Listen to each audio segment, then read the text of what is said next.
God. Talagang hindi na may pipigilan ng December. At pag December ay kabi-kabila na ang party. Kaya halos yung sabay-sabay na party ay hindi mo maatinan lahat. Kaya kailangan i-schedule mo rin, ano? Well, yun po yung isa sa, kumbaga magandang bunga ng Christmas. Talagang very festive ang Bear Month. Talagang ang daming mga dahilan para, kumbaga yung okasyon, yung party, yung pagsasaya. Pero of course, talagang hindi natin dapat kalimutan ang reason. Alam natin, kaya tayo nagsasaya, it is because of the birth of our Lord and Savior Jesus Christ. Kaya tayo po, ang tinitingnan natin ay yung ginawa ng Panginoon para sa atin doon sa kanyang pagkapanganak upang sa pamamagitan ng kanyang kapanganakan ay ialay niya ang kanyang buhay para po iligtas tayo sa ating mga kasalanan. Kasi nga po, sa kalagayang Diyos, hindi siya pwedeng mamatay. Kaya kailangan na ang Diyos ay magkatawang tao sapagkat sa pagkakaroon ng pagkakatawang tao ay doon siya magkakaroon ng pagkakataon para maialay niya ang kanyang buhay para sa ating kaligtasan. Kaya magkaugnay po ang Christmas at saka yung death ni Jesus. Kaya lang yung iba, mas pinapahalagahan yung Christmas, pero yung kapanganakan, yung kamatayan ng Panginoon ay parang binabaliwala. Pero hindi, kung tutuusin, ang dapat nga natin talagang laging tatandaan ay yung death and resurrection of Jesus. Pero gano'n pa man, walang magre-resurrect kung walang ipinanganak. Kaya gano'n din, sineselebrate din po natin ang Christmas. Anyway, purihin po ang ating Panginoon. Ako din po ay, bagamat nagpasalamat na po yung aking mga kapatid, pero nais ko din pong ibalik ang pasasalamat sa Panginoon. Talagang sa buhay nga po natin, tulad ng senior ko kanina sa inyo, meron talagang mga bagay na nangyayari sa atin, yung mga, kumbaga, bigla ang mga pangyayari. Kasama po dyan ang kamatayan. Hindi po natin yan inaakala. Pero kapag kaalam natin, nakasama natin ang ating Panginoon, anumang mga yugto ng buhay, anumang season ng buhay, alam natin na andyan ang Panginoon para tulungan tayo. Napakaganda nga ng song kanina, no? Ang Panginoon ang source ng ating strength, ang Panginoon ang source ng ating hope. Kaya anumang pangyayaring dumarating sa atin na hindi natin naunawaan, anumang season ang pinagdadaanan natin, andyan naman ang Diyos para samahan tayo, tulungan tayo at maging ating lakas, maging ating pag-asa, maging ating kapahingahan. Kasi nga po, yung biglaang pagpanaw ng aming kapatid ay, bagamat meron na po talagang problema sa puso si Freddy, may enlargement of the heart kasi siya. Pero bukod sa enlargement of the heart, ay meron pa din siyang ibang nararamdaman sa katawan. Pero hindi namin na-expect na sa ganong edad ay kukunin na siya ng Panginoon. Pero yun nga po, ang Panginoon ang may takda ng buhay ng bawat isa sa atin. Kaya nung plano po niya na wag pong magkaroon ng lamay, yun ay plano niya. Pero may ibang plano ang Panginoon. Kasi nung malaman ko po na namatay si Freddy, nasa Pangasinan po ako, ang plano po namin, kasama ko po si Days, meron po kasi kaming kasama ang mga pastors ng Sariaya. At pagkatapos po ng planning na yon, ang idea ko po is dumiretso kaila Exal kasi nasa Alcala, Pangasinan po kami from Wednesday hanggang Friday, then Friday hanggang Saturday ay ang bala ko po ay dumiretso kaila Exal do sa ating mission sa Pangasinan. Kaya lang po, nung Thursday pa lang ay ibinalita na sa akin na namatay nga po yung aking kapatid. So, kinancel ko po yung aming pagpunta sa Puso Rubio at kami po ay bumalik dito from Pangasinan. Friday, nagpunta po kami dito sa Marikina. Dahil ang gusto nga po ng kapatid ko ay wala na pong lamay at diretso cremation na. So, nung Friday po, inasikaso nila nila Bobby yung papers pero hindi po nakumpleto. Ang sabi po ay the following week pa ang completion ng mga papers. So, umuwi po muna ako ng Saturday dahil ang idea ko, kaya ako nag-stay hanggang Saturday. Kung i-cremate ng Saturday, tamang-tama, nandito na rin kami. Pero since hindi po natuloy, balik po kami ng Quezon. Then Monday po, bumalik kami dahil nga napagkasundoan na magkakaroon na po ng lamay and at the same time, Wednesday ang cremation. So, nagpapasalamat kami sa Panginoon kasi nga may plano ang tao pero ang plano ng Diyos ay mas mabuti. Kaya nagkaroon po ng pagkakataon para makasama na, magkaroon ng burol at makasama namin yung mga, may iba pang mga taga Cavite, Batangas, malalayo po yung pinanggalingan ng iba at yung ibang mga kamag-anak ay talagang nag-uwian at nakilala din yung mga hindi pa nagkakakilalang magkamag-anak. Meron palang kamag-anak sila Freddy na nandun lang mismo sa malapit kay Ka Andres, walking distance lang. Taga Samar doon nagwo-work. Imagine niyo po yun, nagkakilala. So yun nga po, may plano ang tao pero laging ang nagpiprevail ay ang kalooban ng Diyos. Kaya niloob ng Panginoon na magkaroon din po ng burol at nung Wednesday nga po ay cremate po si Freddy. Then nung Wednesday din, diretso na rin po kami ng Quezon. At dahil po sa bagyo din, yung amin pong condition ngayon sa probinsya ay hindi po passable yung isang bridge connecting mismong yung munisipyo namin sa ibang mga lugar. Dahil nga po sa bagyo, yung footing nung isang lumang-lumang bridge doon ay halos nauuka na. So bawal na pong dumaan ang mga malalaking truck, mga buses, bawal na din po doon. Kaya affected din po yung aming travel. So instead na doon lang kami sa bayan mag-aabang, pupunta pa po kami sa isang area na kung saan doon po ang sakayan. So medyo may pagbabago po doon sa aming lugar. Pero ganun pa man, God is so good. Kumbaga, nag-a-adjust kami sa ganong kalagayan sa aming bayan. Pero may buti din naman po itong idinudulot sapagkat medyo na-lessen din po yung pagdaan ng malalaking truck sa amin. Pero hassle nga lang po sa mga nagbabiyahe. Pero lahat ng ito, alam ko na ang Panginoon ay Diyos na mabuti, na higit na nakakaalam ng mga mabubuting bagay sa atin. So we trust yung kanyang proseso, pinagtitiwala natin dahil alam natin na mas mabuti lagi ang kaparaanan ng ating Panginoon. So sa Panginoon ko po binabalik ang papuri. Salamat po ng marami sa inyo po na nagsuporta, nanalangin at tumulong po sa lahat ng aspeto ng pagtulong sa aming pamilya sa pinagdaanan po namin nitong mga panahon na ito. Nag-uusap nga po kami, na-share ko sa mga kapatiran natin sa Quezon. Totoo na may iba't ibang season sa buhay natin. Imagine niyo nung Tuesday ay graduate si Sweet, only after several days ang isa-celebrate naman or ang dumating naman sa amin ay yung kamatayan ni Freddy. Pero ganun pa man, in every season, nandun lagi ang Diyos. Hindi lamang ang season ng kagalakan ang ating ipinagpapasalamat, kundi sa lahat ng season, let's recognize that we have God, our Emmanuel, who is always with us, anumang sitwasyon, para tulungan tayo at samahan tayo sa ating mga pinagdadaanan. Amen? So, purihin po ang ating Panginoon. Pwede po bang palakpakan muna natin ating Panginoon? Yes, so God, sa iyo po namin, O Diyos, ibinibigay lahat ng aming papuri, lahat ng aming pagluluwalhati.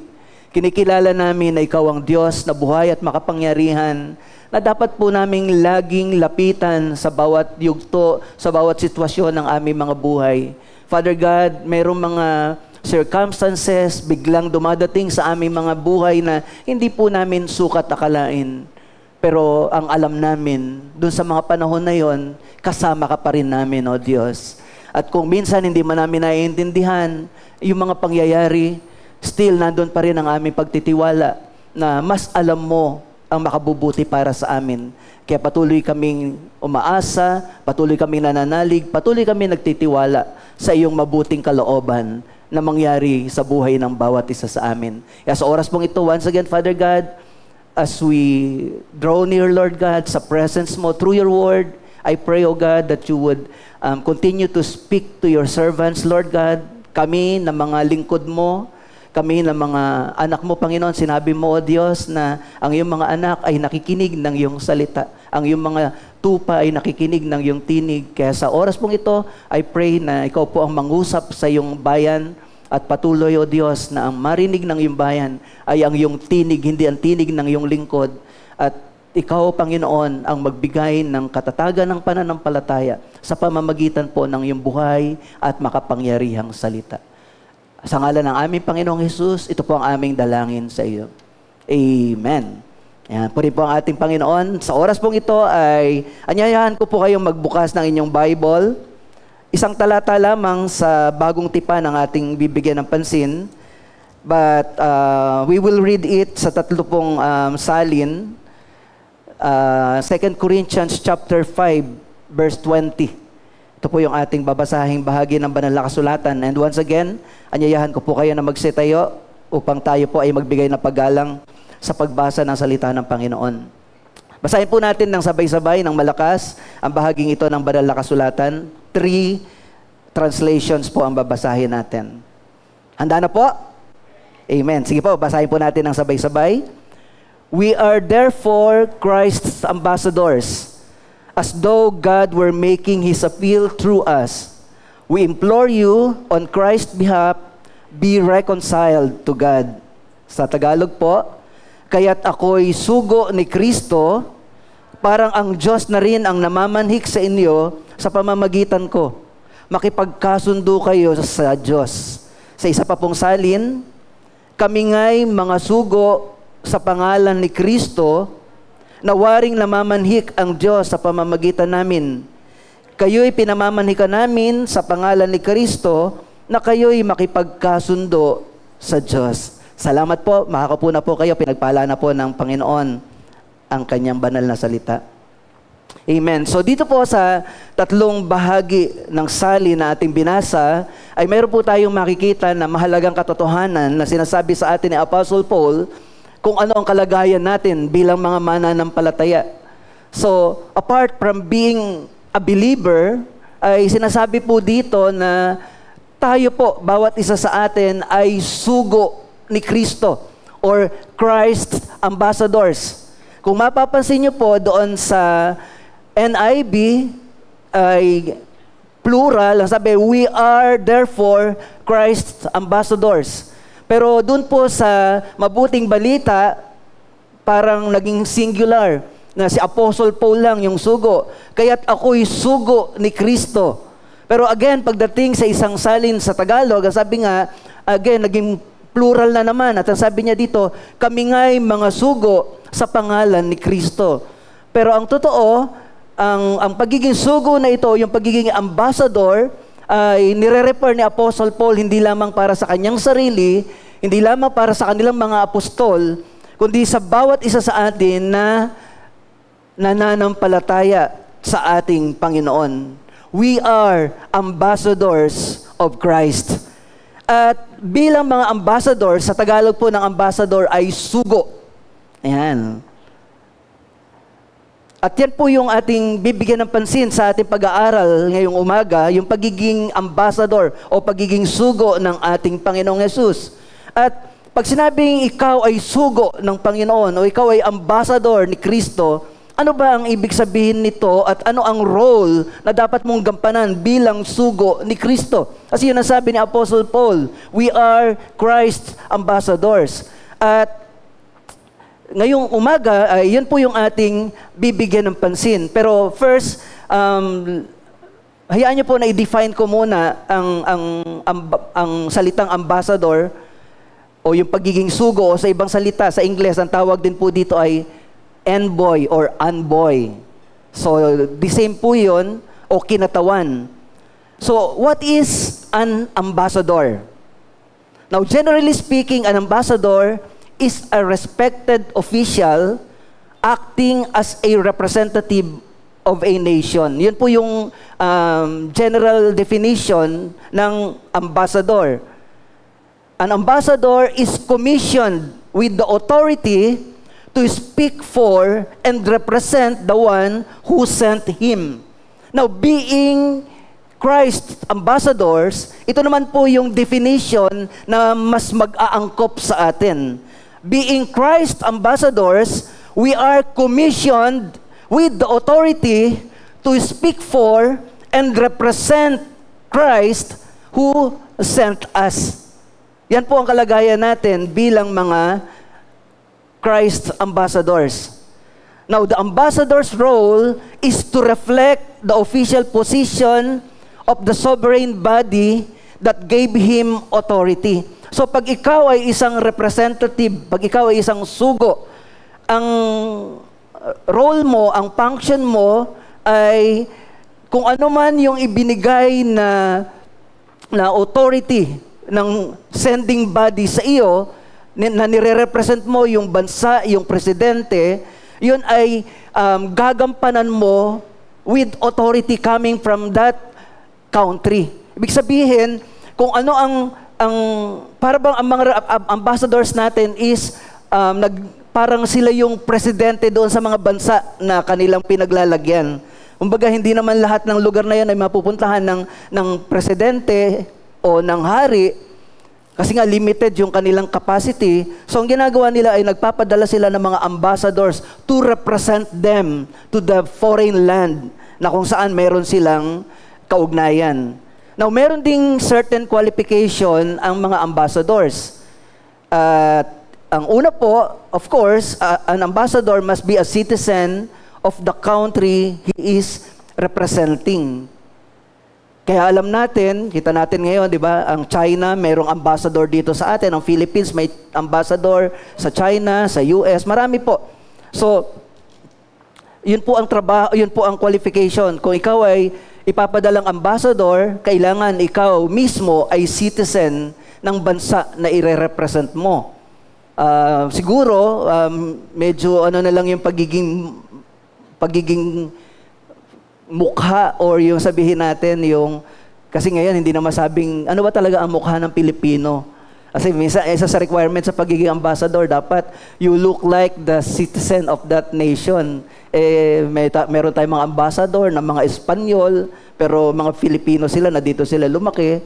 Meron tayong mga ambassador na mga iba ang mga features nila na hindi talaga purong Pilipino, pero sila ay mga ambassadors natin sa iba-ibang mga bansa. Pero at least, itong mga ambassadors na ito, alam natin, sila ay citizen ng ating bansa. And number 2, an ambassador must speak the language of the country he is in. Mahirap naman po, no? Pilipinas, tapos papadala tayo doon sa ibang bansa na may mga delegado tayong mga Pilipino, tapos yung pinadala nating ambassador doon ay hindi man lang makausap yung ating mga kapwa, mga Pilipino doon dahil hindi marunong magtagalog. So, hindi po yun magko-qualify. Of course, ang qualification is he must speak the language from which his country has sent him.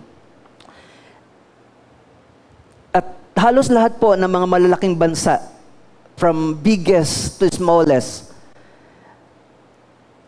ito pong lahat ng mga malalaking bansa na ito ay mayroon po mga ambassadors na ipinapadala sa iba't ibang panig ng mundo para po i-represent yung kanilang interest doon sa mga foreign land na kung saan meron po silang kaugnayan. At meron pong 195 countries all over the world. At lahat po ng ito ay member po ng UN, United Nations. At sa 195 countries na ito, 2 lamang po ang hindi kasama sa UN. Ang Vatican City at saka ang isa ay yung State of Palestine. Hindi sila sumasali sa UN. Now, tayo po bilang bansang bagamat maliit, pero dahil marami po tayong mga iba-ibang mga Pilipino na nagtatrabaho sa iba-ibang mga bansa all over the world, ang atin pong bansa mula po sa Angola hanggang Vietnam ay meron pong mga ambassadors sa mga bansang ito. At halos mga 70 ambassadors po sa bawat isang bansa, from Angola to Vietnam, ay meron po tayong representative na pinapadala doon. At sa US naman po, dahil napakalaking bansa ng US, meron naman po tayong 6 na ambassadors sa Amerika. Now, dahil sinabi po ng banal na kasulatan na tayo din bilang mga mananampalataya ay mga ambassadors din. Kaya lang hindi tayo ambassador ng Pilipinas. Mas mataas. We are ambassadors of Christ. Ang nagsusugo sa atin, hindi si Presidente Marcos. Ang nagsusugo sa atin, ang nire-represent natin, ay walang iba kundi ang ating Panginoong Jesus. We are ambassadors of Christ. Ngayon ang tanong, if we are an ambassador of Christ, ano po yung ating role? Ano yung ating mga gampanin? How do we function as Christ's ambassador? Kung tayo po ay sugo ng Panginoon sa mundong ito at ang nagsugo sa atin ay ang ating Panginoon, how do we function as Christ ambassador here on earth? Now, tandaan niyo po, an ambassadors are sent from his country to a foreign land. So tayo naman po bilang Christ ambassador, tayo naman po ay tayo ang sugo ng Diyos dito po sa mundong ito. Now, as Christ ambassadors, 3 bagay po ang nais kong makita natin na ating role sa mundong ito bilang mga sugo ng ating Panginoong Jesus. First na role natin as Christ ambassador, number 1, we are the representative of God here on earth. So again, kung ang ambassador po, ang trabaho niya is to represent the king or the president of the country na kung saan ay kabilang siya, the same thing sa bawat isa sa atin bilang mga mananampalataya na sinasabi ni Apostle Paul na tayo ay Christ ambassador o sugo tayo ng ating Panginoong Jesus. At bilang sugo, number 1, tandaan niyo po, we are representing Jesus here on earth. We are representing God, His kingdom here on earth. Bilang mga mananampalataya, tayo po ay, sabi ng banal na kasulatan, ang ating tunay na tahanan ay ang langit. So we are citizens of heaven. At dahil tayo po ay mga ambassadors, ibig sabihin, kung citizen tayo ng heaven, ito yung foreign land, itong earth. At dito tayo isinugo ng Diyos. Amen po ba? So, yun po yung kalagayan natin as Christ ambassador. At ang nagsugo sa atin ay King of Kings and Lord of Lords. At ang nire-represent natin ay ang kingdom of God. Kaya, ito po yung kalagayan natin. At kung paanong, nung dumating si Jesus galing sa langit, ano po ang ginawa ng Panginoon? He represented God the Father, who is invisible. Di ba nung dumating dito ang Panginoong Jesus, sabi po sa John chapter 1 verse 18, no one has ever seen God, but God, the one and only, who is at the Father's side, has made Him known. So, mismo ang ating Panginoong Jesus, siya'y tagalangit, at ang ating Ama na nasa langit, ay inirepresent niya nung siya ay bumaba dito sa lupa. Jesus represented God nung siya ay bumaba. And He also represented heaven here on earth. Kaya ganun din naman po tayo mga mananampalataya. Bilang Christ ambassadors, we are representing the King of Kings and the Lord of Lords here on earth. Wala tayong ibang nire-represent. Sapagkat ang bawat isa sa atin ay pag-aari ng ating Diyos. Dalawa lang naman po yan. It's either you are for God, at pag hindi ka sa Diyos, ikaw ay sa kaaway. Pero dahil nga tayo yung mga mananampalataya, so anong kalagayan natin? We are for God. We are representing God. At saan natin nire-represent ang Diyos? Dito sa mundong ito. Bakit po? Kasi wala na nga po ang Panginoong Jesus. Siya po ay nasa langit na, but we as a church, ang sabi ni Apostle Paul, We are Christ's ambassadors. At anong trabaho ng ambassadors? As ambassadors, we are commissioned with the authority to speak for and represent the Lord here on earth. So yan po yung kalagayan natin. Amen po ba? So kung ang ambassador pinapadala sa foreign land para i-represent ang kanilang country at ang kanilang king or president, tayo din naman bilang Christ ambassador, we are representing not only King of this world, but we are representing the King of Kings, none other than the Lord of Lords, our Lord Jesus Christ. At tayo ang representative ng Panginoon. Wala na ang Panginoon dito sa lupa, wala na, ang spirit niya nandito, ang church niya andito, kaya ang church ang ginawa ng Panginoon na representative niya dito po sa mundo. So as Christ ambassadors, nire-represent po natin ang Panginoon.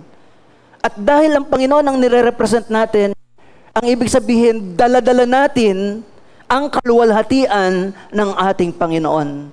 As Christ ambassadors, we are representing the glory of the Lord in us. Alam naman po natin na ang Panginoon ay maluwalhati. Hindi po siya sa lahat ng tao na nabuhay dito sa mundo, siya po ay hindi nagkasala. Yun po ang sabi ng banal na kasulatan. At kung paano naman po na ang isang ambassador, yung honor and reputation ng kanyang bansa ay dala-dala niya sa bawat bansang pinupuntahan niya, ganun din naman tayo bilang ambassador of Christ. Hindi honor and reputation ng Lord ang dinadala lang natin, kundi we are carrying with us the glory of the Lord. Hindi lang basta reputation. Kasi pag sinabing reputation, ito yung sinasabi ng tao sa kanyang kapwa. Pwede mo mapaganda ang reputasyon mo sa harapan ng tao, pero sa likod, hindi totoo. Kasi yung reputation, it's what others people think of you, says of you. Pero alam natin na hindi lamang reputation ng Panginoon ang daladala natin. Ang daladala po natin bilang mga ambassadors of Christ is yung mismong kaluwalhatian ng Panginoon na ibinigay niya sa atin nung tayo'y nanalig sa Kanya. At maliwanag po yan na sinasabi ng banal na kasulatan that every believers, lahat ng nanalig kay Kristo, taglay ang kaluwalhatian ng ating Panginoon. 2 Corinthians chapter 3 verse 18, ito po yung ating matatagpuan. At ngayong naalis na ang talukbong sa ating mukha, tayong lahat ang nagiging sinag ng kaningningan ng Panginoon. Now, pansinin niyo po yung sinasabi ng verse na ito. Sabi, ngayong naalis na ang talukbong sa ating mukha. Ano ba ibig sabihin ng naalis na ang talukbong? Kasi yung mga Hudyo, kapag binabasa nila ang Biblia, ang tingin lang nila dito ay kautusan, law of Moses. At kapag tinitingnan lang nila ito as the law of Moses, natatalukbungan pa sila. Pero kapag ang isang tao tiningnan ng Biblia at nakita niya si Kristo from the Bible, the law points him to Jesus as his Savior. Ang sabi ng banal na kasulatan, naaalis yung talukbong na yon. At pag naalis na yung talukbong na yon, ano ang nakikita natin? Yung glory ni Jesus. Kaya sabi po dito, at ngayong naalis na ang talukbong sa ating mukha, because we behold the Savior from the Scripture. Dahil nakilala natin ang mangliligtas mula sa banal na kasulatan na yun ang hindi nagagawa ng maraming mga Hudyo. Hindi sila makapanampalataya sa Panginoong Hesus. Kaya natatalukbungan pa sila. Nababasa nila the same Bible. Kaya lang ang problema, hindi nila makita yung Savior na itinuturo ng Bible. Kaya may talukbong. Pero lahat ng nakakakilala kay Kristo, lahat ng naboborn again, ang sabi ng Bible, naalis na yung talukbong na yon. At dahil naalis na yung talukbong, anong nangyayari? Tayong lahat ang nagiging sinag. So we carry the glory of Jesus that we encounter. Amen po ba? Every time na na-encounter natin ang Panginoon, ibinibigay niya yung kanyang glory sa atin. Because ang na-encounter natin is the glorious Savior. Amen po ba? Kaya kung inire-represent natin ang ating Panginoon, we are representing the glorious Savior. At yun po ang sinasabi dito ng banal na kasulatan. At ang kaningningang iyon na nagmumula sa Panginoon, na siyang Espiritu, ang bumabago sa ating anyo upang maging lalong maningning hanggang sa maging mistulang larawan niya.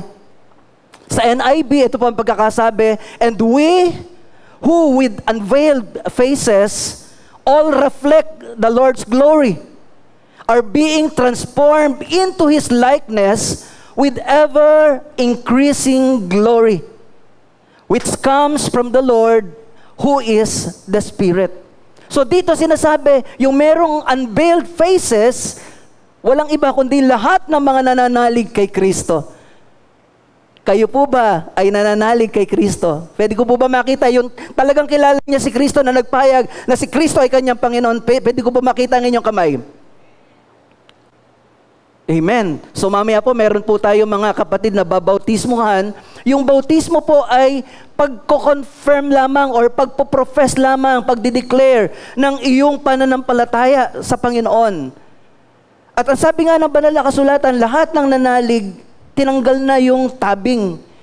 Lahat ng nanalig, taglay-taglay natin ang kaningningan at kaluwalhatian ng ating Panginoon. Bakit po? Kasi nga po, ang maluwalhating Panginoon ang nagpakilala sa atin, at dahil siya'y maluwalhati, dapat kung siya'y nasa atin, ire-reflect natin ang maluwalhating Panginoon. So as Christ's ambassador, yes, we are representing God here on earth. Pero anong uri ng representation ang dapat makita sa atin? We should reflect the glorious God in us. Amen po ba? Yun po yung ating tema nung nakaraan nating anniversary, the glory in us. Sapagkat lahat ng nananalig kay Kristo, taglay ang kaluwalhatian ng ating Panginoong Hesus.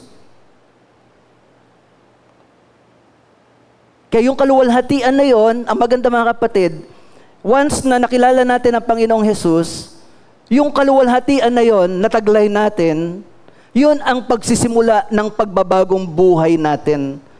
Kaya nga sabi po sa NIV, sa English, ang sabi, we all reflect the Lord's glory and are being transformed into His likeness with ever-increasing glory.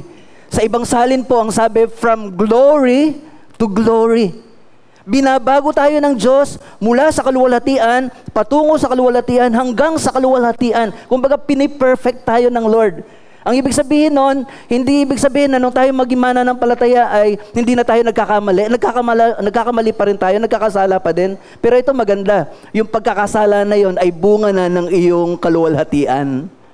Hindi ka na nagkakasala dun sa kalagayang buhay ng kasalanan.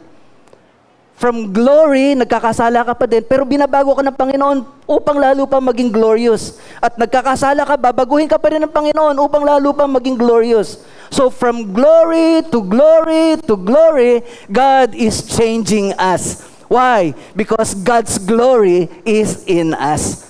At ang nakikita sa atin ay yung maluwalhating larawan ng Diyos na pinagkaloob niya sa atin. Amen? Palapakan po natin ang Lord. Hindi po nahiya, hindi po natakot ang Panginoon. Naku, teka muna, bibigay ko ba yung aking, ipapamahala ko ba sa mga taong ito ang aking kaluwalhatian? Di ba? Para maging ambassador ka, pipiliin. Sino yung ipapadalang ambassador? Hindi ka basta-basta pipili ng ambassador na sisirain ang pangalan mo. Eh, ang problema tayo, wala nang sisirain sa pangalan natin, sira na eh. Noon pa man, sira na ang pangalan natin. Amen po ba? Pero anong ginawa ng Panginoon? Tayo na mga sira ang pangalan, tayo naman ang pinagkatiwalaan ng Panginoon. Andiyan po ba kayo? Pinagkatiwalaan tayo ng Panginoon. Inutusan nga niya itong mga hindi mapagkakatiwalaan na ito ng mga tao eh. Di ba? Yung mga tao hindi magtiwala sa atin, pero merong nagtiwala sa atin. Sino yun? Ang Diyos. Pinagtiwalaan niya yung mga uneducated na hindi pagtiwalaan. Ay, walang alam yan, huwag yan. Pero ang Lord, salamat sa Panginoon, Hindi niya tinitingnan yung ating kahinaan. Hindi niya tinitingnan yung ating kakulangan. Ang alam ng Lord, pag ginamit ko to, ako mag-i-equip dyan. Amen po ba? Pag tayo ay sumunod sa Panginoon, He will equip us. He will use us for His glory. Kasi wala tayong pwedeng maipagmalaki. So from glory and to glory, God is changing us. Why? So that His glory in us will manifest. Ang makikita, yung kaluwalhatian ng Diyos at hindi tayo na isinugo. Now, pag sinabi pong to represent the glory of, or to represent God on earth sa pamamagitan po ng kanyang mga sinugo, tayo ng mga ambassadors, ang ibig sabihin din po nito, pag sinabing you are representing the glory of God, you are also, as Christ ambassadors, you are carrying with you the name of the Lord. Hindi lamang yung glory, kung hindi, ipinagkatiwala din ng Panginoon sa atin yung kanyang pangalan, para ding ambassador na pag ambassador ka ng ibang bansa, hindi mo na dala-dala yung basta pangalan mo lang, ang dala-dala mo yung bansa na nagsugo sa'yo.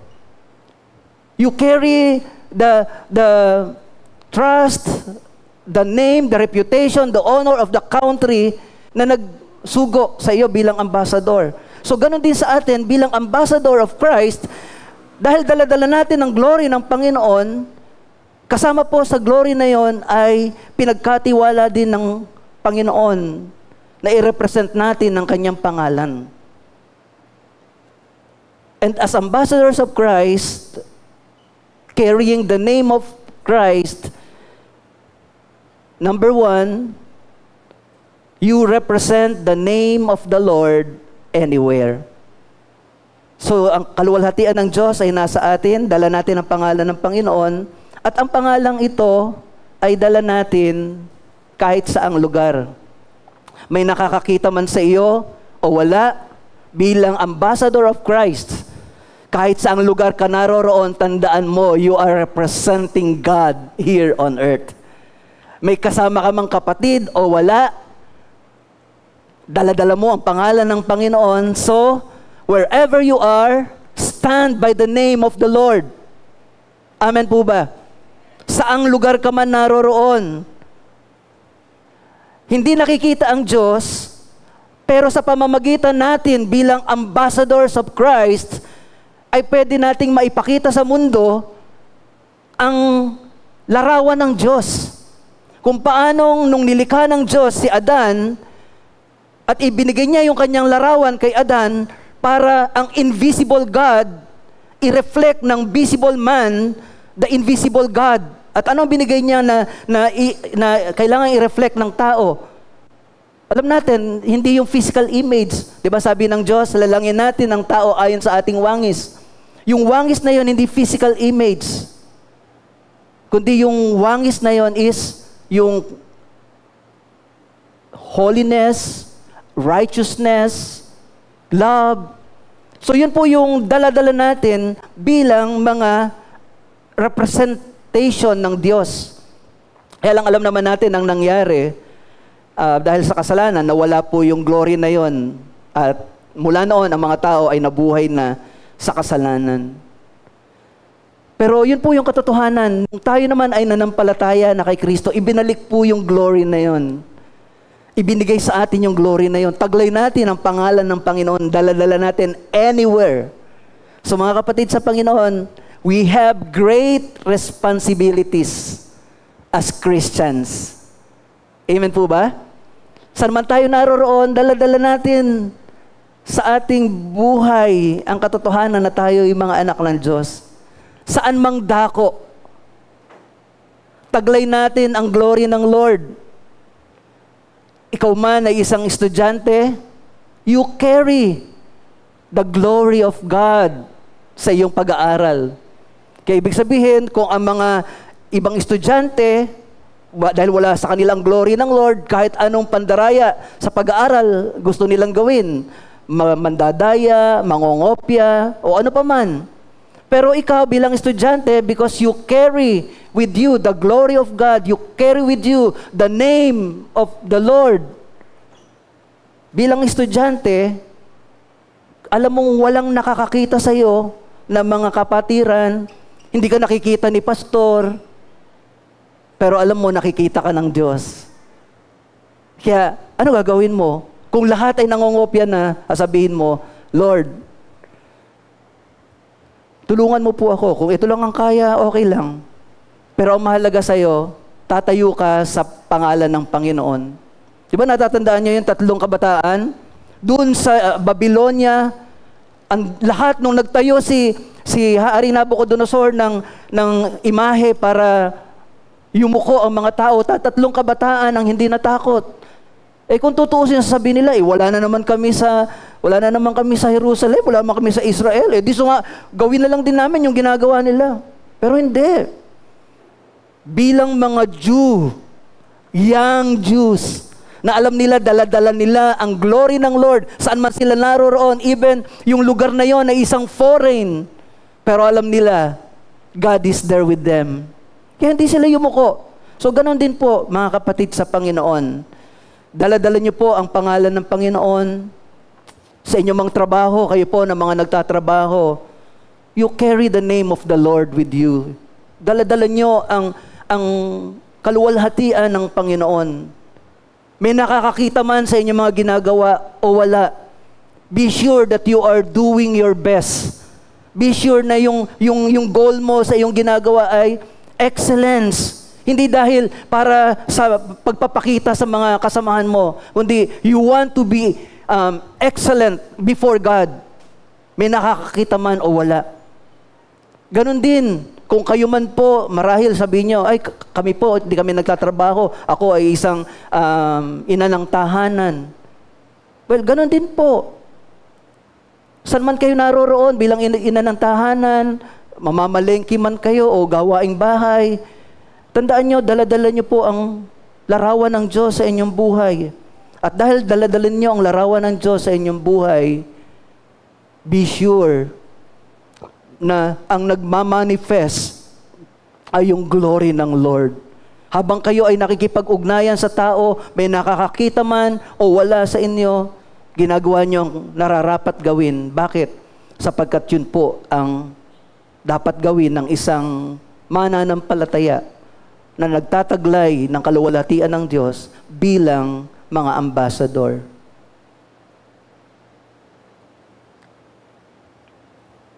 Ang maganda, mga kapatid sa Panginoon, dahil doon sa ginawa ng ating Panginoong Hesus, nung siya'y namatay doon sa krus, yung buhay natin na dati ay hindi maganda, yung pamumuhay natin na dati ay pawang kasamaan ang ginagawa natin at hindi makita man lang yung kaluwalhatian ng Diyos sa buhay natin.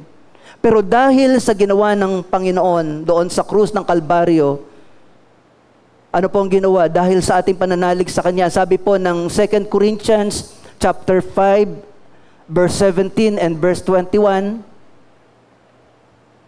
sabi, kaya't ang sino mang nakipag-isa kay Kristo ay isa ng bagong nilalang. So bagamat dati, nung hindi pa tayo nananampalataya, ang reflection ng buhay natin ay kadiliman. Nung hindi pa tayo nananampalataya, kung ang isda ay malansa, ang pamumuhay natin ay malansang-malansa. Naaamoy yung karumihan ng buhay natin. Ngunit purihin ang Panginoon sapagkat ang sabi ng verse 17, dahil sa ating pakikipag-isa kay Kristo, wala na yung ating dating pagkatao. Binigyan na tayo ng bagong katauhan. At ano itong bagong katauhan na to? Ito yung nagtataglay ng glory ng Panginoon. Amen po ba? And we become His ambassadors. At ang sabi ng verse 21, hindi nagkasala si Kristo.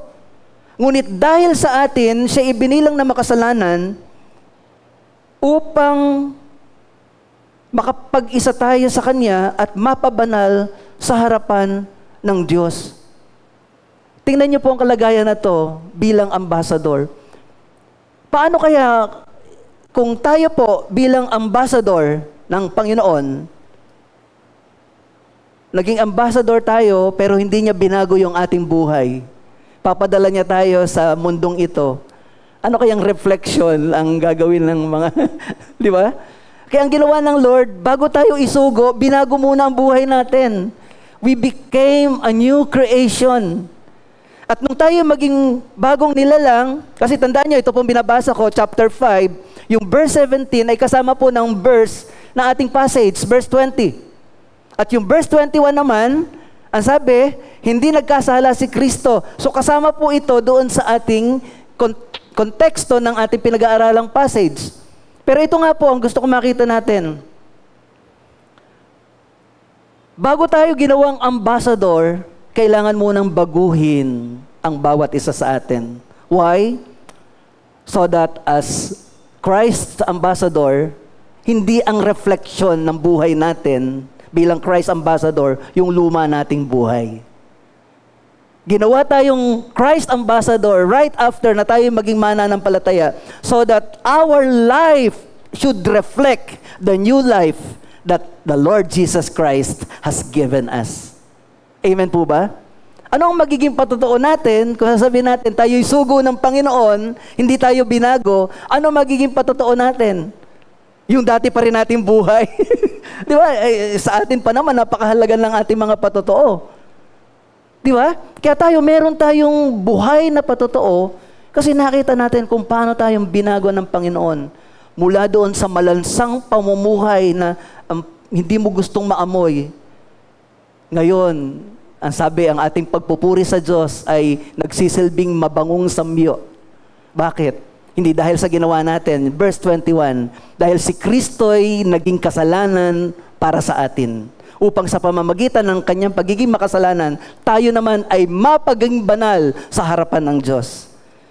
We became righteous before God because of the righteousness of Jesus in us. At yun po yung glory na taglay-taglay natin. Andyan po ba kayo? So yan po ang kalagayan natin bilang mga ambassadors of Christ. We are representing God here on earth. And we are reflecting the glory of God. And we are carrying with us the name of God. At tandaan niyo po ang meaning natin ng ambassador of Christ, commissioned to speak for the one who sent him. At hindi lang basta commissioned to speak, commissioned with authority. May kapamahalaan para magsalita. May kapamahalaan para i-represent. By our own, we have nothing to represent. Hindi natin kayang i-represent ang sino man. Pero nung binago tayo ng Panginoon, ginawa niya tayong kanyang representative dito po sa lupa. That's why we are called Christ ambassadors. Amen po ba? So as believers, as ambassadors, we are representative or we represent the honor, the integrity, the good image of God. Hindi lang good image of our country, good image of our president, but the goodness of our God who sent us. Yun po yung dala-dala natin. At bilang nagdadala ng pangalan ng Panginoon, hindi mo lang dala-dala ang pangalan ng Panginoon anywhere. You also represent the name of the Lord always. Sa lahat ng pagkakataon, sa lahat ng dako. Ang ibig sabihin po niya, mga kapatid, because the glory of God is in you, ang ibig sabihin po niyan, hindi lang pag nasa gawain ka ng Diyos, nandun lang ang kaluwalhatian ng Diyos. Kahit nasaan ka, kapag ka umalis ka na sa kalipunan nating ito, dala-dala mo pag uwi mo ang presensya ng Panginoon, saan ka man naroroon. Hindi lang pag Sunday, dapat ang glory ng Lord nakikita sa atin. Dapat lagi. Amen po ba? We carry the glory of God, the name of God anywhere. We carry the name of the Lord always. Saan mang lugar tayo naroroon. Hindi lang pagkasama natin ang ating mga kapwa mananampalataya. Dapat lagi. Nang ibig sabihin po niyan, to follow the Lord is a lifetime commitment. Pag sinasabi natin na dala-dala natin ang pangalan ng Panginoon sa lahat ng dako at lagi, ang ibig sabihin niyan, dapat i-recognize natin sa ating mga buhay na to follow the Lord is a lifetime commitment. Hindi Sunday commitment. Lifetime commitment. Andyan po ba kayo? Pag sinabing lifetime commitment, ibig sabihin talagang kahit nasaan tayo, anumang sitwasyon, anumang season, daman, kagalingan, kasaganaan, kawalan, recognize mo ang presence ng Lord sa buhay mo. Hindi pag maayos lang ang kalagayan, hindi pag lagi lang sinasagot ang panalangin mo, paano pag hindi na sinagot?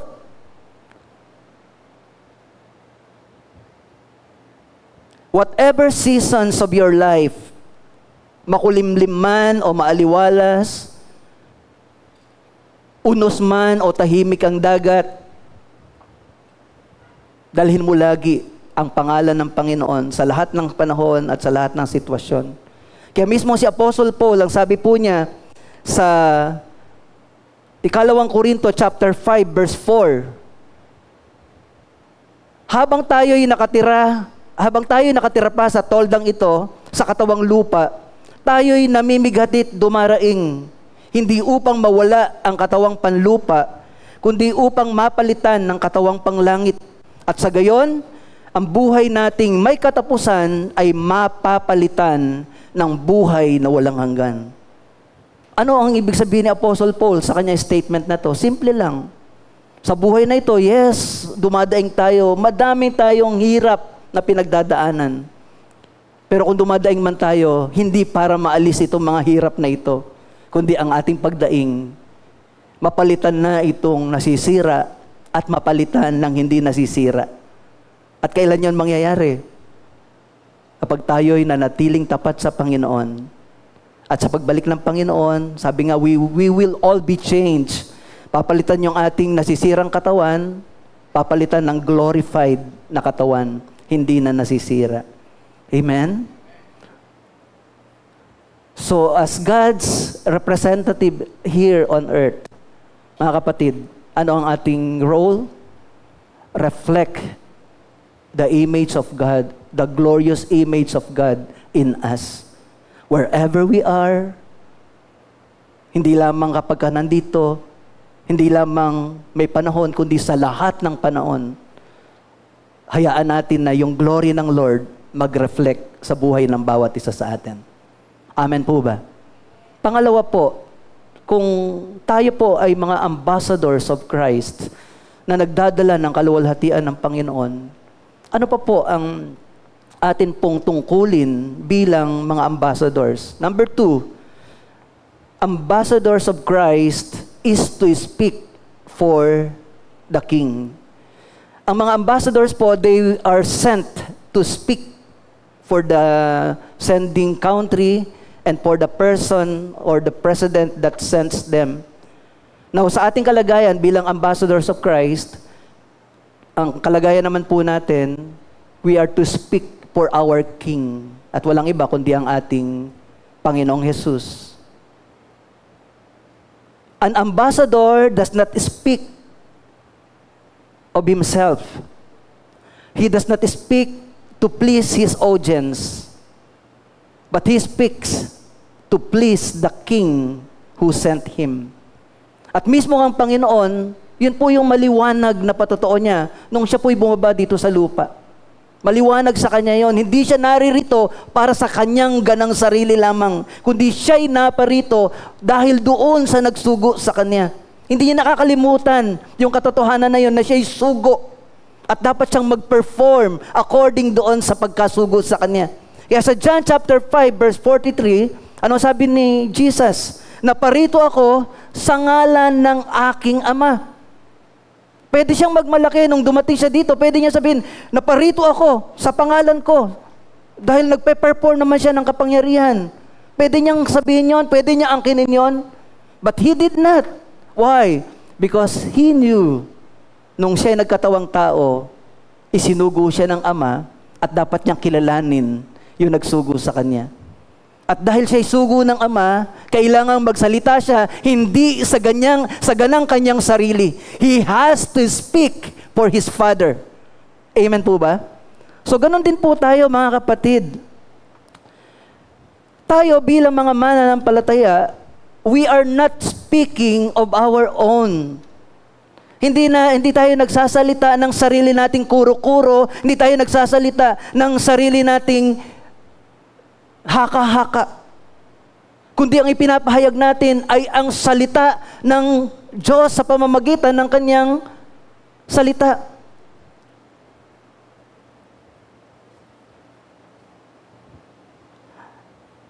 Kaya kung tayo ay ambassadors of Christ, kung meron man tayong pangunahing concern, yun ay walang iba, kundi yung interest ng nagsugo sa atin. Kung meron man tayong naisin na gustong sabihin, hindi yung sa sarili natin, kundi ano yung pinasasabi ng nagsugo sa atin. At paano natin malalaman kung ano ang dapat nating sabihin? Ano ba ang interest ng hari sa ating buhay? Alam na alam natin itong lahat. Marami sa atin ay memory verse natin ito. Matthew chapter 6, verse 33. Ito yung interest ng Diyos sa buhay natin, na dapat maging interest din natin. Kaya nga sabi ng Panginoon, seek first His kingdom. So bilang mga sugo, kung meron man tayong ninanais, kung meron man tayong pinagsusumakitan, hindi dapat yung sarili nating interest, but the interest of God. Alam niyo yung word na pagsumakitan? Di ba? Sabi nga, nagsusunog ng kilay. Di ba? Pag sumakitan ninyo, ibig sabihin, pagsikapan, paghirapan. Ganon ba natin pinagsusumakitan na malaman ng kalooban ng Diyos? Sa maraming bagay, handa tayong mahirapan. Sa maraming bagay, handa tayo na nawawalan ng pera, nauubos ang lahat sa maraming mga bagay. Pero pag para sa Panginoon, ano ang kaya mong gawin para masabing pinagsusumakitan mo ang kalooban ng Panginoon? O pag nahihirapan ka na, ayaw mo na sa Panginoon. Kala ko ba pag naging born again, bed of roses, puro thorn pala yung rose na nahigaan ko. Di ba minsan pag nahihirapan na tayo, napakadali agad na umalis. Napakadaling tumalikod. Parang, ganun ba ang pagtingin natin, ang pagkilala natin sa ating Panginoon? Hindi. Kaya nga, tinuturuan tayo na magkaroon ng pananampalataya. So, ibig sabihin po nito, yung interest ng king, yun din yung dapat natin maging interest. At ang ibig sabihin din po nito, everything that we say and do should reflect the glory of God in us. Now, gusto ko pong ulitin, as ambassadors, we are commissioned with the authority to speak for the one who sent us.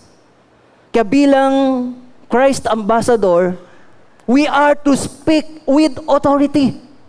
Pero ang tanong, paano tayo makakapagsalita with authority? Paano natin yun magagawa?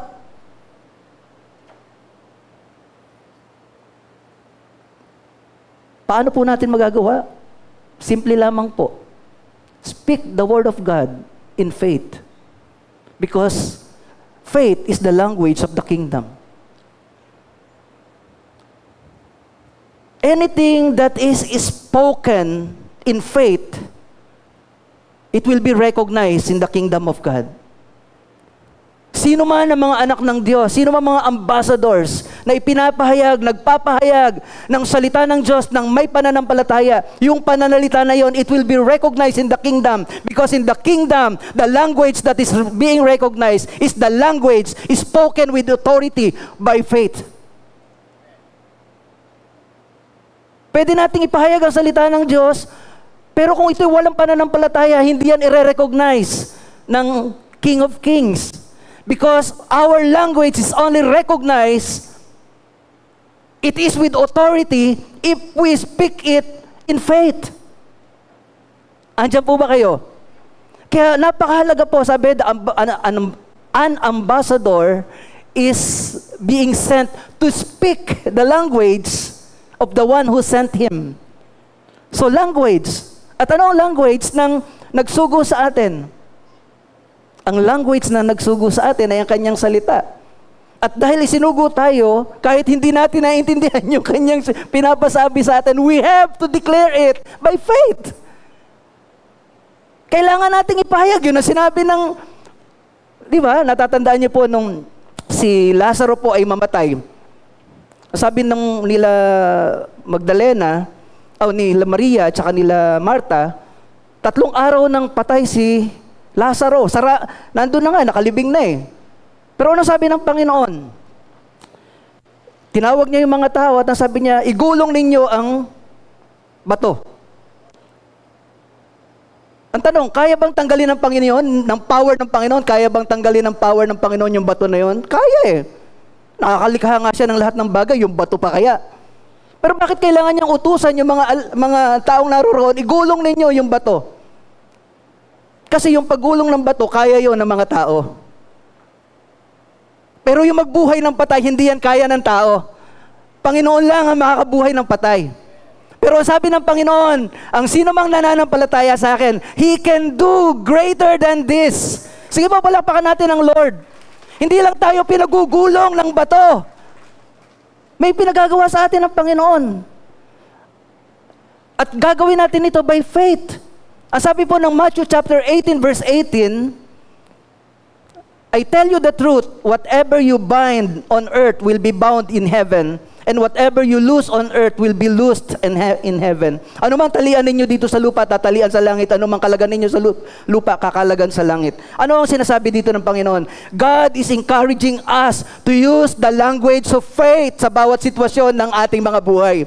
May mga hirap na sitwasyon sa inyong buhay. Magsama-sama kayo, magkaisa kayo by faith. At anumang mapagkasunduan ninyo dito sa lupa, by faith, tatanggapin sa langit because the language that the kingdom understands is the language of faith. Kaya tayo bilang mananampalataya, that is our language. Hindi mahalaga sa mga kaaway, sa dyablo ang grammar. Kaya pagka kayo magkakast out ng kaaway, huwag niyong intindihin yung inyong grammar. Dahil hindi sila after sa grammar. Nire-recognize nila yung authority. Nire-recognize nila yung faith nung nagpapahayag laban sa kanila.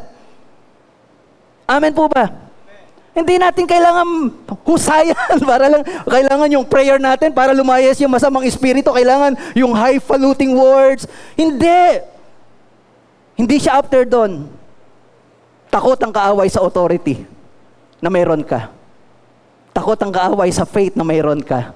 Because that is the language that is being used in the kingdom of God.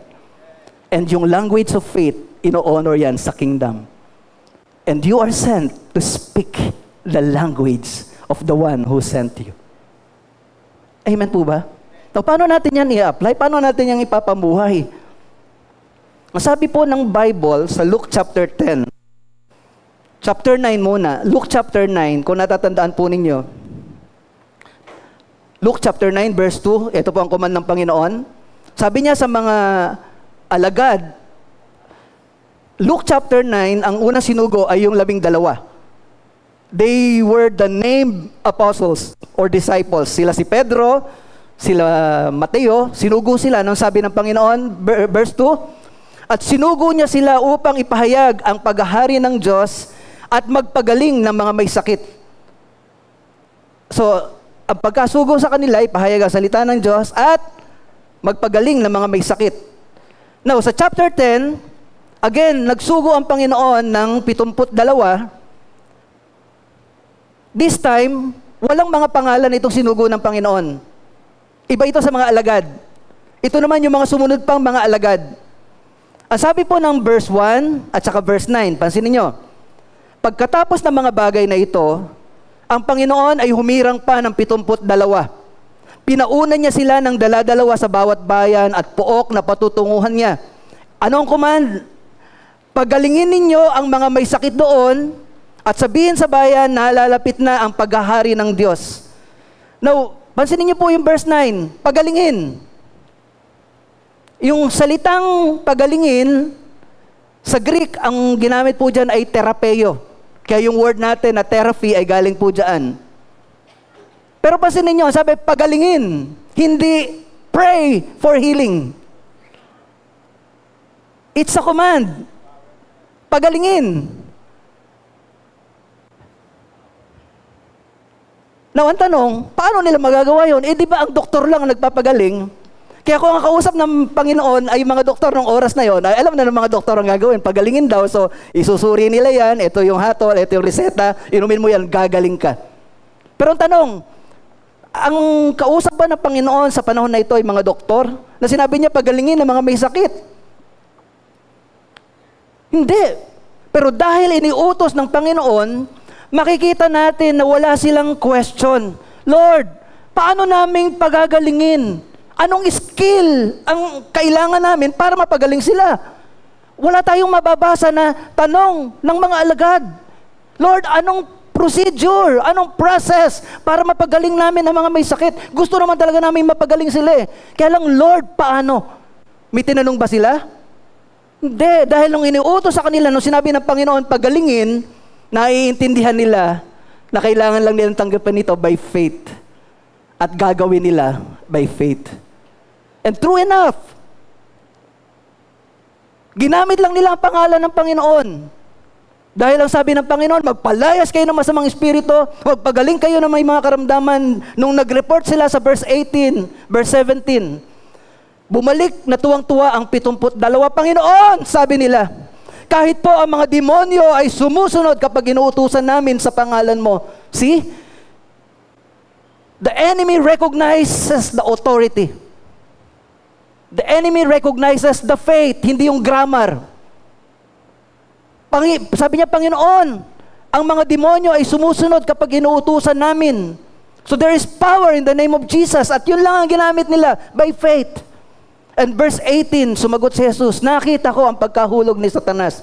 And verse 19, nasabi ng Panginoon, binigyan ko kayo ng kapangyarihang tumapak sa mga ahas at mga alakdan at yumurak sa kapangyarihan ng kaaway.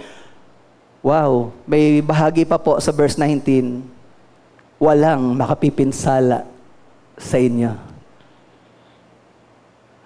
Alam natin, ang mundong ito ay magulo, pinaghaharian ng kaaway, pero dahil isinugo tayo ng Panginoon bilang kanyang ambassador, He has given us His authority. Authority over the works of the enemy. At kahit nandito tayo sa magulong mundong ito, nothing will harm you. Hindi ko sinasabi na yung nangyayari sa atin, nothing will harm you. Nagkakasakit nga ako, nadadaya pa nga kami, na-scam nga kami. Ano yung nothing will harm you? Well, tandaan niyo po, kung may nangyayari mang ganyan, lahat ng yan, inaalaw ng Lord for a reason. Walang mangyayari sa buhay natin bilang kanyang anak na hindi niya alam. Alam natin yung kwento ni Job. Kaya ibig sabihin mga kapatid, yung pangako ng Panginoon, nothing will harm you. Hawakan natin yon by faith. Kasi yun ang language ng kaharian ng Diyos. We operate by faith. And we are to speak in the name of the King of Kings. And we have to speak with authority. Sapagkat ang nagsugo sa atin ay mas mataas pa sa mga hari at sa mga presidente sa mundong ito. We are sent none other than the Lord of Lords and the King of Kings.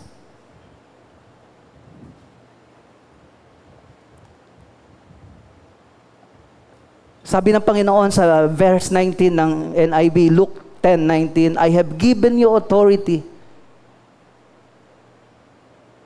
to trample on snakes and scorpions and to overcome all power of the enemy, and nothing will harm you. Mga kapatid, tayo po ay ambassadors of Christ. Kayo po ay ambassador of Christ. Hindi ako nagsugo sa inyo. Hindi tao ang nagsugo sa inyo. Hindi kayo nasa sanglibutang ito dahil sa church na ito, dahil sa pastor ng church na ito, dahil sa leader ng church na ito. Kayo po ay sinusugo ng Diyos sa mundong ito. At ang nagsugo sa inyo ay ang Panginoon. at ang nagsugo sa inyo has all the power and all the authority. Na maging yung kaaway, nire-recognize yung authority ng ating Panginoon. Di ba? Natatandaan nyo nung nagpapalaya si Paul at ginaya sila ng magkakapatid na Ziba? Anong patotoo ng mga masamang espiritu? Si Paul kilala namin, si Christ kilala namin. Pero ikaw, bakit? Kasi yung authority na ibinigay ng Diyos sa kanyang mga anak, lehitimong mga anak, kapag ginamit natin yung authority na yun, nagfo-flow. At paano natin yung nagagamit? By faith doon sa nagsugo sa atin. At ang pangako ng Panginoon, nothing will harm you. I have given you authority to trample on snakes and scorpions and to overcome all the power of the enemy. Nothing will harm you. Amen? Number 1, ano po yung una natin? We are ambassadors and we are representing God here on earth. Dala-dala natin ang kaluwalhatian ng Diyos, ang pangalan ng Diyos. Amen po ba? And we are sent to speak with authority. We are sent to speak the language of the King. And the language of the King is His Word. And when we speak the language of the King, we have to speak it by faith. And lastly, as ambassadors, tandaan niyo po, hindi lang natin nire-represent ang Panginoon. Ang trabaho ng ambassador, hindi lang siya pupunta sa bansa, hindi lang i-represent ang bansa, may mensahe siya sa bansa na yan. And tayo din po, bilang Christ ambassadors, we have the message to carry sa mundong ito. And the message is the message of reconciliation. Kaya sabi po dito sa ating binasa na verse 20, kaya't ako'y sugo ni Kristo, parang ang Diyos na rin ang namamanig sa inyo, sa pamamagitan ko, makipagkasundo kayo sa Diyos. Our message to the world is reconciliation. Bilang ambassadors, ang dala-dala po natin ay pakikipagkasundo ng tao sa Diyos. Kaya ibig sabihin po niyan, dapat tayo ang mga peacemakers. Hindi tayo yung kapitbahay na inahabla ng ating kapitbahay sa barangay dahil hindi nila tayo makasundo. Ang Kristiyano ka, tapos pinapabarangay ka. Kasi yung basura mo, tinatapon mo sa harapan ng kapitbahay mo. Eh, dapat tayo yung bilang mananampalataya, we carry with us sabi nga ay, yung dala-dala natin ay pakikipagkasundo. So, ang dala natin ay message of hope. Ang dala po natin ay ang katuwiran ng Panginoon, ang kabanalan ng Panginoon.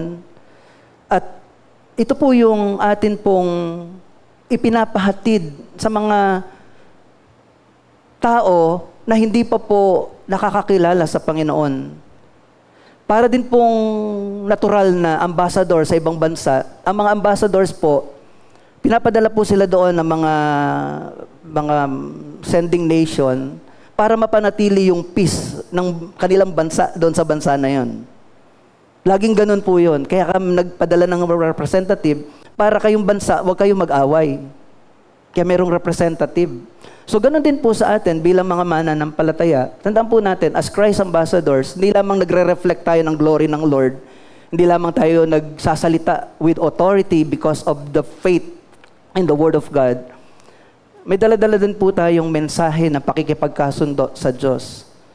At yung pong mensahe na yan ay mensahe na maaaring nakaka-offend sa iba dahil sinasabi natin na ang lahat ng tao ay makasalanan at kailangan nilang magbalik loob sa Diyos. Maaaring masasaktan sila, pero hindi yun ang hatid natin na sila'y saktan, kung hindi dalhin natin ang salita ng Panginoon para sila ay ma-reconcile sa Diyos. Sapagkat marami po mga tao, tandaan niyo po, hindi mapapahamak ang tao dahil sa kasalanan. Lilinawin ko po ito. Hindi ibig sabihin na yung kasalanan ay baliwala. Hindi po. Ang kasalanan ay Yun ang dahilan kung bakit naparito ang Panginoon. Hindi natin kayang iligtas ang ating sarili sa kasalanan. Ngayon, gumawa na ng lunas ang Diyos sa kasalanan at yun ay si Kristo. Kaya kung ang tao, malaman niya yung katotohanan ito, alam niya na gawa na, may lunas na sa kasalanan niya, ang kailangan niya lang gawin ay makipagkasundo sa Diyos. So hindi niya na kailangan magpakahirap para gumawa ng paraan para siya ay mapatawad sa kasalanan o maligtas sa kaniyang kasalanan. Kasi meron ng paraan. Ngayon, kung hindi ito alam ng tao, gagawa pa rin siya ng gagawa ng paraan para ang kasalanan niya ay gawa niya ng solusyon. So, ngayon, ito ang Panginoon, naparito siya para ang tao ay pakipagkasunduin sa Diyos sa pamamagitan ng cross.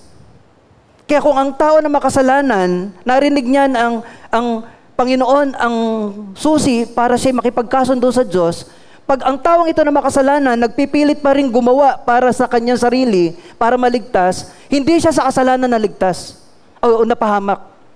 Napahamak siya because of his rejection of Jesus.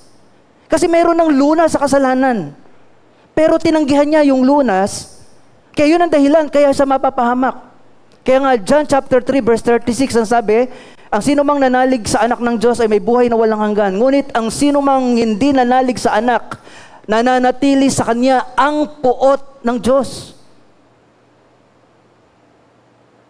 Kaya sabi po ng ating binabasang bahagi ng banal na kasulatan, sinugo tayo upang dalhin ang mensahe ng pakikipagkasundo sa Diyos.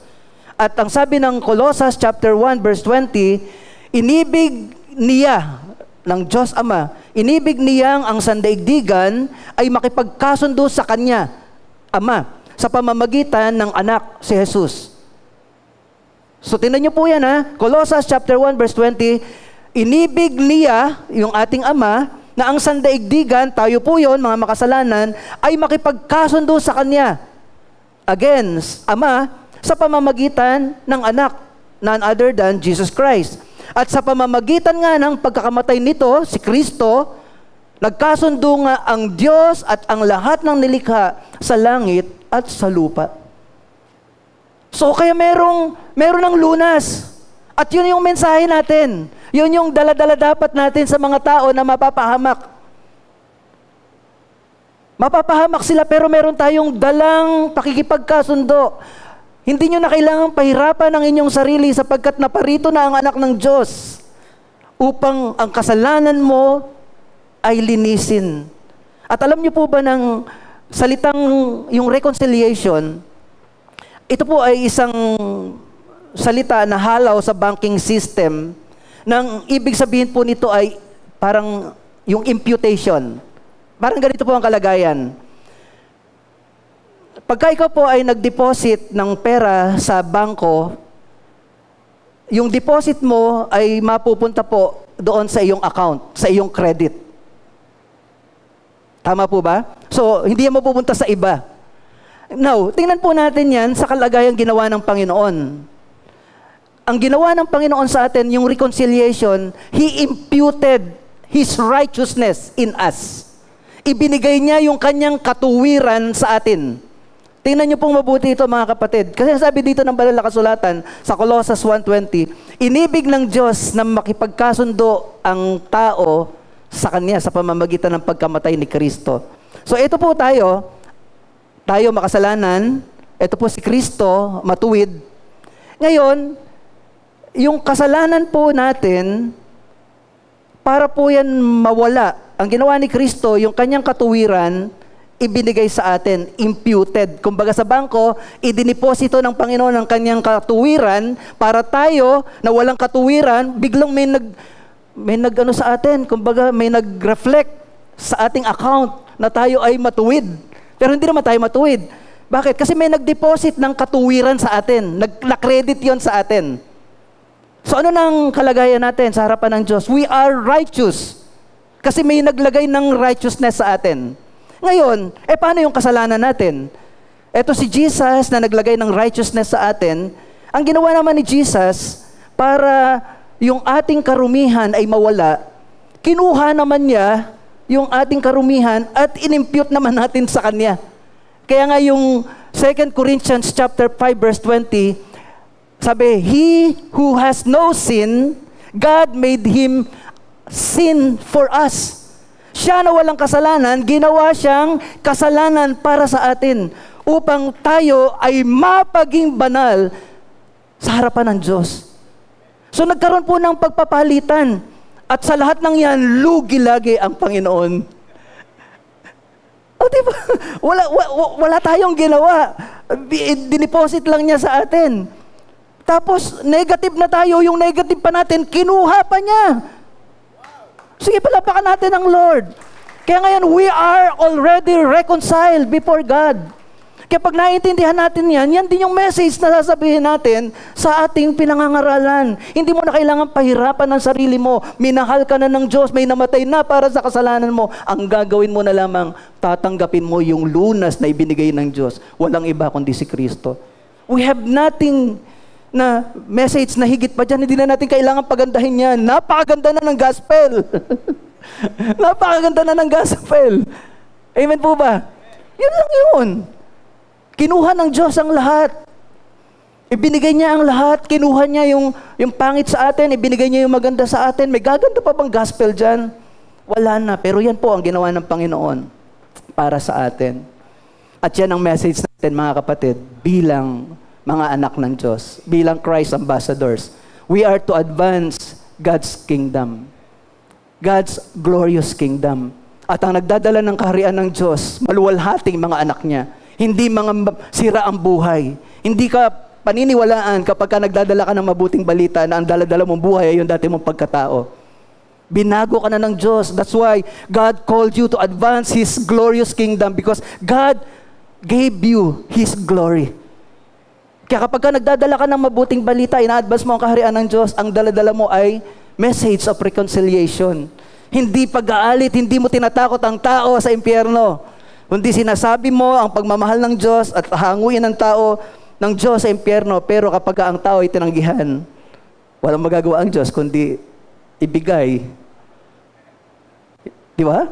Kasi nireject niya yung lunas sa kasalanan. So as I end, mga kapatid sa Panginoon, gusto ko pong balikan natin itong mahalagang role natin bilang mga ambassadors. Sabi ni Apostle Paul, we are Christ's ambassadors. And as Christ's ambassadors na nagre-represent ng Diyos sa lupa, tandaan natin, as the representation of God, hindi ordinaryo ang pagre-represent natin. Hindi ka ordinaryo sa harapan ng Diyos. You have God's glory in you. You are glorious. You are glorious because of God. Ang Diyos ay nasa sa iyo. Kaya huwag mong minose ng sarili mo, huwag mong tingnan, huwag mong ipantay ang estado mo sa estado ng iba. Hindi yan ang tinitingnan ng Diyos sa iyo. You are His ambassador. And for Him, you are glorious. Because His glory is in you. Amen? At bilang Christ ambassador, hindi lang dala-dala mo ang Kanyang salita. You are to speak with authority yung salitang ibinigay niya sa iyo. At ang maganda, mga kapatid sa Panginoon, the language of the kingdom is faith. Ano ibig sabihin nito? Wala itong race, wala itong age, wala itong kinalaman sa estado ng buhay, sa educational attainment. Walang kinalaman yon. May kinalaman ito sa pananampalataya. Kung gaano mo pinangahawakan ang salita ng Diyos sa buhay mo, mangyayari ayon sa iyong pananampalataya. Amen po ba? Huwag mo sabihin, ay, ito lang ako. Hindi. Hindi ikaw yan. Ikaw ay ambassador. At bilang ambassador, you can speak the word of God. Ano man talian dito sa lupa, tatalian sa langit. Kung ano mang ipapahayag mo, by faith in your God, gagawin ng Diyos. Imagine niyo, pwede namang gawin na ng Diyos nang wala na eh. Pero ino-honor ng Diyos yung ating pakikipagkasundo sa Kanya. Ino-honor ng Diyos yung ating pakikipag-isa sa Kanya. Hindi siya gagawa kung hindi tayo hihingi. Alam niyo ba yun? Di ba sabi, ask and it shall be given. Bagamat gagawa siya, pero paano siya gagawa? Humingi ka muna. Kung tutuusin, pwede niya nang gawin. Pero God wants us to ask in faith. Kaya ask and it shall be given you. Seek and you will find. Knock and the door will be open. Para kanino? Doon sa humihingi ng may pananampalataya. Doon sa humahanap ng may pananampalataya. Doon sa kumakatok ng may pananampalataya. And lastly, as Christ ambassador, we carry the message of reconciliation. Ang ibig sabihin niya, mga kapatid, dadating yung point na kailangan talaga bilang nagdadala ng mensahe ng pagkakasundo, maaring malalagay sa alanganin ng inyong sitwasyon. Ipoprovoke kayo, gagalitin kayo, para makipag-away kayo. That is not the message of the cross. The message of the cross is reconciliation. Kahit na gumagawa ang kaaway para magalit kayo, kayo pa rin ang tagapagdala ng peace sa ayaw at sa gusto ninyo. Kasi habang kayo ang nagdadala ng kaguluhan, paano niyong dadalhin ang kapayapaan kung ang daladala nyo ay kaguluhan? Ay pagdadala nyo pa naman ng kapayapaan ay yung mismong mahal nyo sa buhay, mismong mga kamag-anak ninyo, kayo pa mismo ang umaaway sa kamag-anak ninyo, kayo pang hindi bumabati sa inyong kamag-anak, sila rin ang siyasiran ninyo. So, paano sila maniniwala? Kaya nga sabi ni Apostle Paul, minsan, mas mabuti na yung ikaw ang gawa ng masama kaysa ikaw ang gumawa ng masama. Why? Hindi tayo para magmukhang tanga, kundi para abutin natin sila at paunawa natin sa kanila yung pagmamahal ng Diyos. The way na minahal tayo ng Diyos, wala naman tayo, pero binigyan niya tayo ng kanyang katuwiran. At yung wala sa atin, kinuha pa ng Panginoon para tayong lahat ay, sabi nga, maging banal sa harapan ng Diyos. All because of God's grace sa bawat isa sa atin. Amen? Kaya ngayon, pag titingnan natin yung word ng ambassador, you should be proud. You should be proud of yourself. Amen? Hindi ordinaryong salita ito. Ito ay binigay ng Panginoon sa atin na napakahalagang gampanin at tungkulin. At tayuan natin yung pagiging ambassador because we represent God in this world. And we speak the language of faith na ibinigay sa atin ng hari. Minsan, siguro hayaan nyo na tapusin ko dito, lalo na sa faith. Minsan po, sa paglapit natin sa Panginoon sa faith, ang nagiging hadlang is, we want the process. Para sumunod tayo sa Panginoon, minsan, hinahanap muna natin, Lord, asan yung process? Paano yan? Pero sa faith, hindi po ganun eh. Sinasabi ng Panginoon, yung mangyayari, yung end result, pero kailangan humakbang ka lang, sumunod ka lang by faith.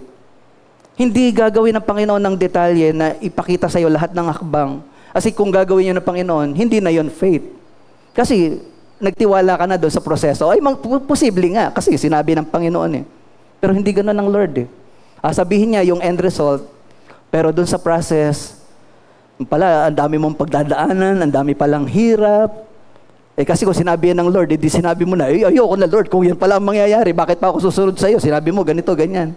Hindi. Papakita niya sa iyo yung magandang resulta, pero hindi niya sasabihin sa iyo yung mga pagdadaanan mong hirap. Kasi kasama yung process na yon sa pagtitiwala mo sa Panginoon. Ang kailangan lang natin gawin, put our trust sa proseso ng Diyos, sa procedure ng Diyos. Maaaring hindi natin naiintindihan, speak the language of the kingdom. Ano yun? Trust God. Have faith in God. Pagyayarihin niya ang kanyang kalooban. Amen. Sige po, palakpakan natin ang Lord. Hallelujah. Ayahan ko po kayo na magsipikit. Hallelujah. At sa oras na ito, mga kapatid, remember, you are Christ's ambassadors. Napakahalaga na tungkulin, sugo ng ating Panginoon. It's a privilege to represent God here on earth through His church. It's a privilege to bring with us the glory the honor of God through Jesus Christ. It's a great privilege to speak for the King. At sa oras na ito, gamitin natin yung language of faith na binigay ng Diyos sa kanyang kaharian. Right now, ano man yung inyong dinidesire sa Panginoon, ano man yung nais ninyo, matagal yun ang hinihingi sa Panginoon. Right now, let's declare it. Sabi ng Panginoon, whatever you bind here on earth shall be bound in heaven. Whatever you loose here on earth shall be loosened in heaven. Ano yung dinidesire ninyo sa inyong puso? Right now, sama-sama tayo. Maaring hindi man tayo nagkakasama-sama ng verbally, but in the spirit, we can be one.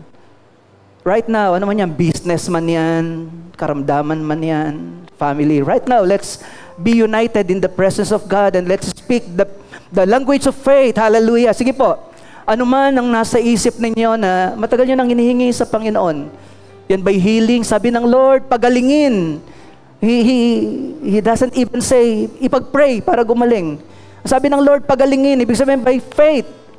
Let's just declare, Lord, heal, be healed in Jesus' name. Yun yung, hindi tayo ang nagpapagaling, pero inutusan tayong magpagaling. And we can speak the language of faith in the name of Jesus. Right now, Lord God, in the mighty name of Jesus, Father God, we come to you as your ambassadors. We come to you, Lord God, as your servants, Lord. Dala-dala namin ang iyong kaluwalhatian. Lord, isang pribilehiyo na binigay mo sa amin. Lord, wala po kami pwedeng ipagmalaki.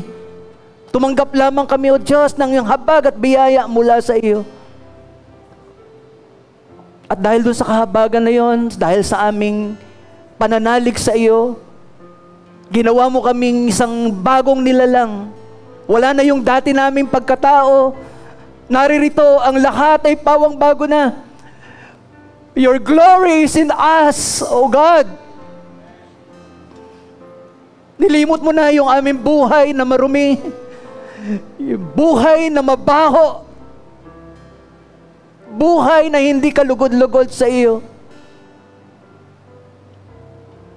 You reconciled us in you through Jesus Christ. Kaya salamat, Panginoon. Salamat sa reconciliation na ito na kami ang unang na-reconcile sa iyo. At meron din po kaming message na dala-dala sa hindi pa nare-reconcile sa iyo. We also carry the message of reconciliation. Gamitin mo po, O Diyos, kami bilang mga ambassadors na habang dinadala namin ang mensaheng ito, alam namin marami pagkakataon, we will be taken advantage of. Ay, mga born again, mababait yan. Mga born again, hindi yan magagalitin. Alam namin, Lord, sa mga sitwasyon na to, minsan, may nagtitake advantage sa amin. Tulungan mo kami na maging matalino. Sinabi mo nga, Panginoon, gawin mo kaming matalino katulad ng serpent, pero maamo katulad ng dove. Bigyan mo kami ng wisdom kung paano kaming makakapamuhay ng tama sa mundong ito. Bilang mga ambassadors. And right now, Father God, bilang iyong bayan, meron kami mga kapatid, meron kami mga sitwasyon sa aming mga buhay, sa aming mga pamilya, sa aming mga negosyo, sa aming mga karamdaman. Meron kaming mga kanya-kanyang sitwasyon, Father God, na matagal na po naming dala-dala at nais namin na maranasan ang pagkilos mo. Sa oras pong ito, as you have promised in your word, magsalita kami ng may pananampalataya, ang kinin ng iyong pangako ng may pananampalataya. Lord, sa oras pong ito, right now in the name of Jesus, Father God, particularly, Lord, tinataas namin sa iyo ang aming kapatid na Mirna in the mighty name of Jesus. We speak healing, Lord God, sa kanyang legs. In the name of Jesus, mag-minister ka, Lord. Sinabi mo doon sa leader, Panginoon, doon sa Roman centurion, just speak the word. Sinabi niya, at mangyayari. Right now, Lord, we just want to speak the word of healing in the name of Jesus. Healing sa mga kapatid namin, Panginoon, na mayroong mga nararamdaman, anuman ito, ubo, sipon, at maging yung mga anumang problema sa physical in the name of Jesus. Right now, Lord, touch, Lord God, every part of our bodies, Lord, in the name of Jesus. And we declare healing as you have promised, Lord. Pagalingin ang mga may sakit, ang mga may karamdaman, ayon sa iyong sinabi, Panginoon. At amin itong ipinatutupad, sapagat anumang aming pagkasunduan dito sa lupa, sinabi mo, Panginoon, ay mapapagkasunduan diyan sa langit. Right now, Lord God, inaangkin po namin ang kagalingang ito. At anong pa mang ibang mga panalangin, Lord God, in the name of Jesus. Salamat po ng marami. Yes, Lord God. Salamat, salamat na kami bilang mga ambassadors, namumuhay kami, Panginoon, na may katagumpayan sapagkat naparito ka upang bigyan kami ng isang buhay na ganap at kasiya-siya. Kaya sa iyo po namin ibinabalik muli ang aming papuri, aming pasasalamat, aming pagdadakila sa hari ng mga hari na nagsugo sa amin, sa Panginoon ng Panginoon, makapangyarihan sa lahat. Hallelujah. Thank you, Jesus. Amen. Thank you, Lord.